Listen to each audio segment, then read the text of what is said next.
Cartel leaders and members are infamously known for living in a lavish manner. Money, property, gold, you name it and they have it. But apart from all this, another thing they are known for is their brutality, which often peaks during encounters with rival cartels or with officers of the law. While some cartel members are able to evade the police, others end up behind bars. In another video, we've discussed what happens to them when they are locked up. But have you ever thought about what these cartel members do to prison guards who mess with them? Assault? Revenge? Kidnap? There are quite a lot of possibilities, and it's needless to point out that they are all brutal. Stick with us till the end and uncover some of the most brutal times prison guards mess with the wrong cartel members. Cartel members Richin Influence. When you lock up your everyday criminals, you put cuffs on them, throw them behind bars, and that's the end of the story. When criminals are within the grasp of the law, the only thing they can do is face the repressions of their actions. However, when cartel members get locked away, things are a bit different. These members, regardless of the cartel they are associated with, possess immense power and control. The extent of the control can oftentimes be more than what law enforcement personnel have. Even behind bars, these members have the resources to carry out illicit acts and take revenge. They often have an extensive network of family, friends, and loyal gang members, and are well connected within the prison wall too. Due to such resources, the Richin Influence, even from behind bars, knows no bounds. They can use their financial assets at their disposal to bribe prison guards and other high-ranking officials. Cartel members bribe prison guards for a variety of different reasons that may include receiving preferential treatment, protection from rival gang members, facilitating communications with those outside the prison, and more. But corruption and bribery are just the tip of the iceberg. When prison guards don't play along, or simply try to do their jobs in a righteous manner, things can get a bit aggressive. Remember, the cartel members have immense resources and power, and they are not afraid to use them. For them, anything from looking at them the wrong way to not doing what they say counts as messing with them. This includes scenarios where a prison guard or any other law enforcement officer is simply trying to do their job, which is the case for some individuals on this list. They weren't trying to start a fight with cartel members or confront them. They were just doing what they were doing. But sadly, it proved to be wrong in the eyes of the cartel members. With that in mind, here's what happens when prison guards mess with them. The murder of a prison guard.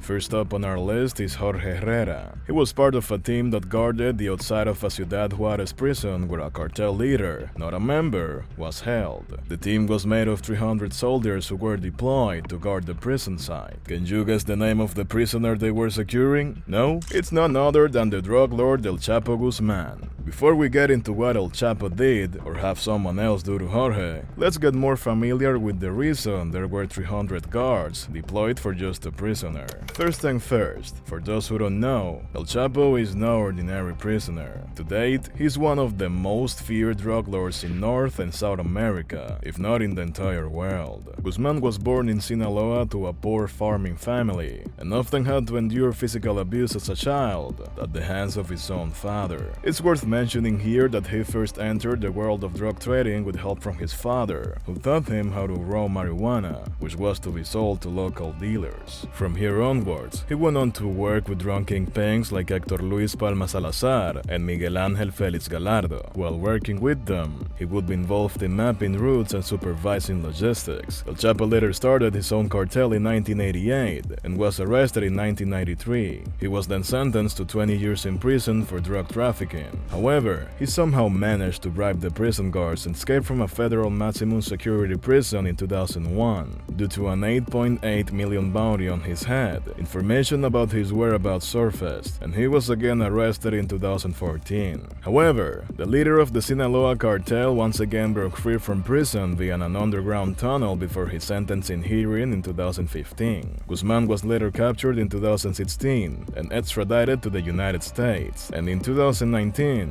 was sentenced to life in the ADX Florence. So, The 300 guards were there to keep him from escaping, and one of these guards was Jorge Herrera. News reports from June 15, 2016 claim that Herrera was found dead in an unpopulated area of western Ciudad Juarez. Forensic reports state that he was just 20 years old at the time of his death and was killed due to a blow to the back of the head. Forensic reports also found signs of torture and stated that he had suffered multiple stab wounds prior to taking the lethal hit. Whether he was killed due to some sort of vendetta or not remains unknown, but looking at the information available, it can be said that he was young and dedicated to his career. Otherwise, he wouldn't have been among 300 others guarding one of the most dangerous prisoners in the world. Given this, it can be said that he could have done something that classifies as messing with the cartel, and later had to pay the price with his life. But death isn't the only possible outcome when someone gets in the way of the cartels. For some, it can be an easy way out, but for others, fate has a different story.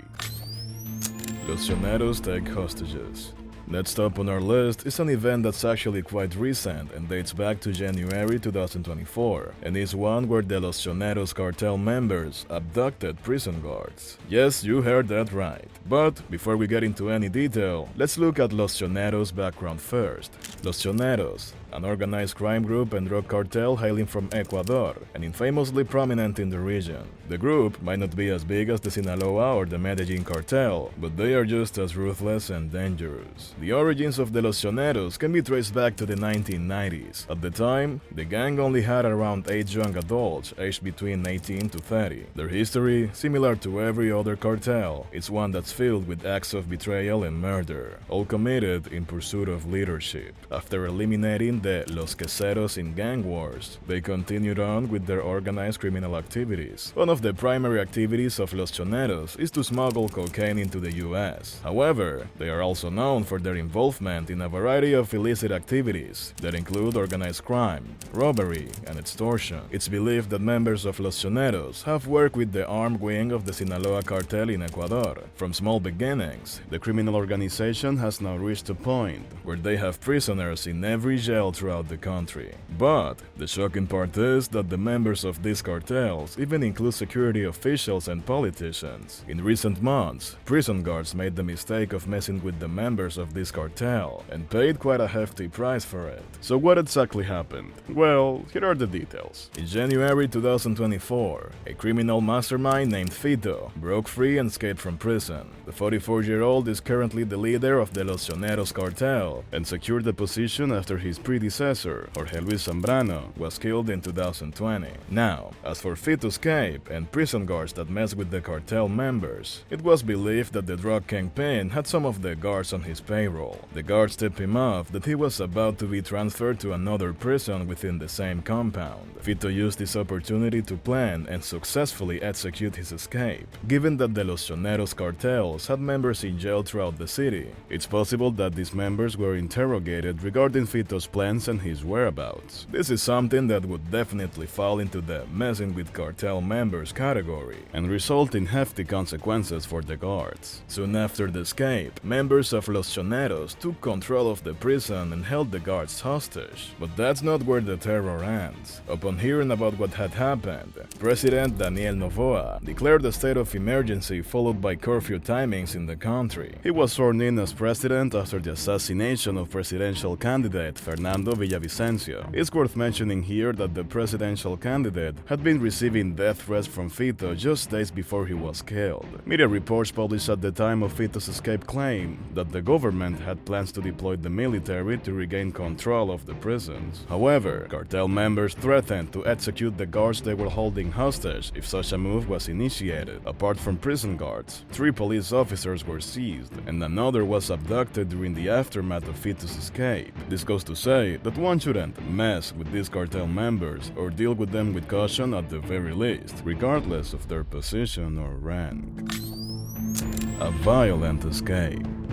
The next incident we are about to share took place during a prison escape. Over the course of the incident, the prison guards didn't really mess with the cartel members. They were just doing their job, keeping a prisoner in prison. But for the members of the cartel, this was seen as offensive to the extent that they would label it as messing with them. The incident took place when a local cartel leader, El Neto, in charge of the Los Metzicles, broke free and escaped from prison into the nearby city of Ciudad Juarez. The origins of the cartel date back to 1987, and its primary operating locations include Texas and North Mexico. Members of the cartel are either purely Mexican or Mexican-American, and are involved in a wide variety of criminal activities that include murder, kidnapping, robbery, drug trafficking, vandalism, money laundering, extortion, human smuggling, and illegal immigration. It has been reported that on the day of the incident, a group of cartel members drove through the prison gates in an armored SUV. At the time, prison guards who were just doing their jobs, aka mess with the cartel, fell prey to their brutality.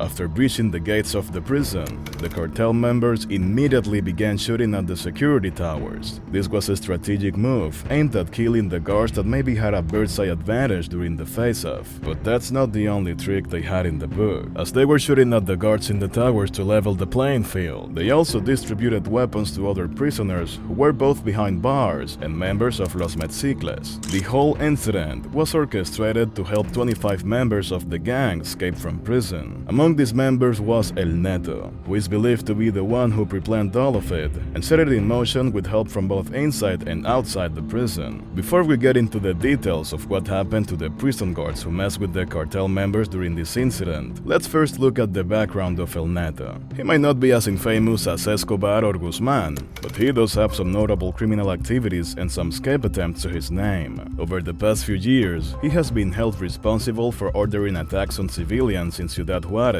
after different escape attempts from the same prison. As a result of these attacks, a total of 10 civilians were killed. Among the civilians was a pregnant woman who was burned alive in a convenience store, and 4 staff members of a local radio station. El Neto is also known for a Hollywood-like escape attempt from prison, which was planned and executed in 2010. At the time, he was being transported from prison to the Chihuahua State General Attorney's office, where he would receive a 200-year sentence for kidnapping. However, while in transit, the government vehicles were blocked by armed cartel members who started a shootout to rescue El Neto. The plot might have been well executed, but failed as El Neto ended up losing an eye. During the escape event that took place in 2023, prison guards were just performing their duties, but for the cartel, they were messing with the members. Those who were involved in helping El Neto escape from prison took 10 guards hostage. Based on media reports that were published at the time,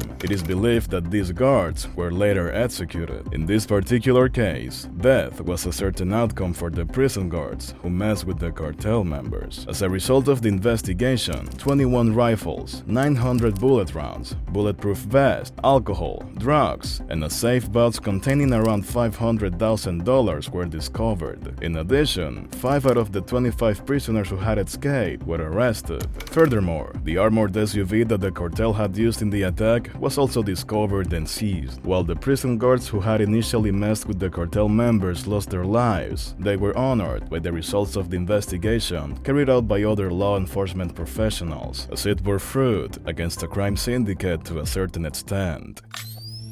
Prison van ambush.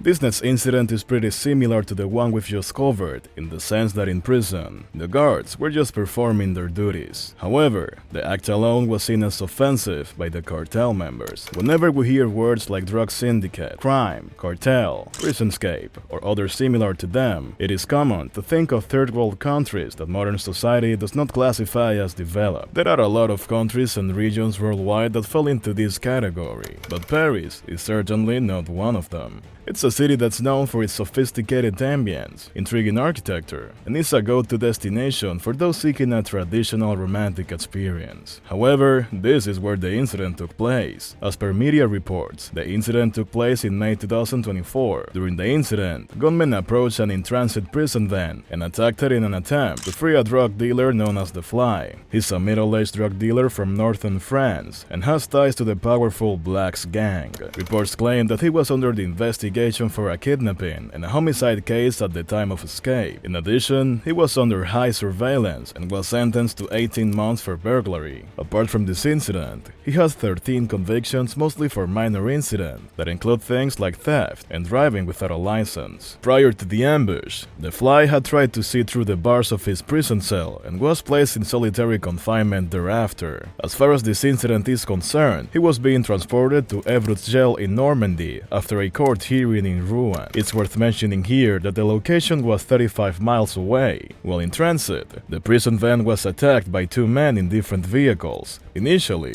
a black SUV collided with the prison van by crashing into it from the front, and the other vehicle was used for getaway purposes. One of the two vehicles that was used in the attack was stolen from the Seine-et-Marne area. The two men involved in carrying out the attack were armed with automatic rifles. After crashing into the van and preventing it from moving, they began to break out of the Fly. Prison guards who were in the van attempted to restrict them, but as a result of messing with the cartel members, they ended up losing the battle for life. Media reports from the time claimed that at least 2 prison officers were shot dead, and 3 others were seriously injured during the attack. Apart from this, the 2 men who had attempted to break out of the Fly were also seen setting the first vehicle, one in which they crashed into the prison van, on fire. This is one of the many incidents that goes to show that cartel members are infamous for their violence and brutality, regardless of their location. In this particular case, the prison guards didn't intentionally or unintentionally provoke the cartel members. They were just doing their job by transporting one prisoner from one location to the other. However, this alone was enough to provoke the cartel members towards pursuing lethal action. Given the resources, power, and influence these cartel members possess, taking revenge on those who mess with them or against those who don't do what they say is not a daunting task. In fact, it's one they carry out with ease.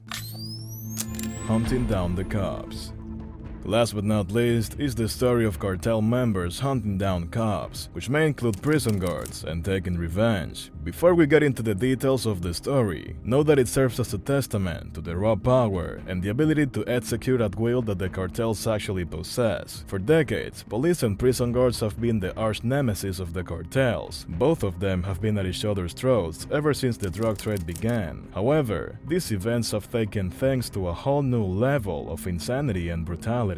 In recent years, cartel members have begun to hunt down law enforcement personnel. The notoriously violent Jalisco cartel kidnapped several members of an elite police force in the state of Guanajuato. After kidnapping the officials, they then tortured them to obtain the names and addresses of fellow officers. These attacks are aimed at eliminating law enforcement personnel whom the cartel thinks are treating their members unfairly. The group behind these attacks is the Jalisco New Generation Cartel.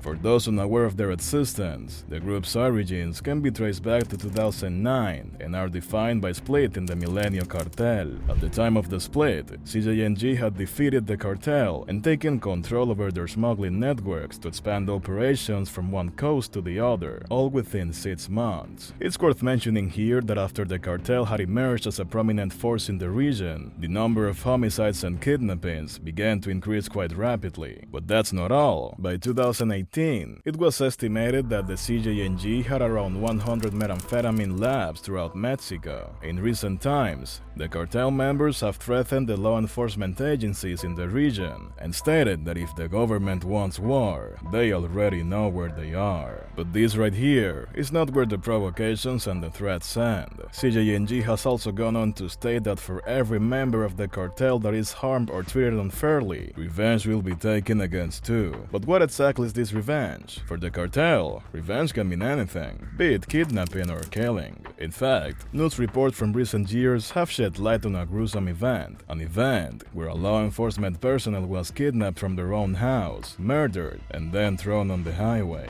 The underlying aim of these acts is to instill fear and restrict action. Although law enforcement personnel generally outnumber cartels, these threat tactics from the CJNG appear to have worked. As a result of these tactics, several law enforcement officers left the force, aiming to protect their lives and the ones of those they love.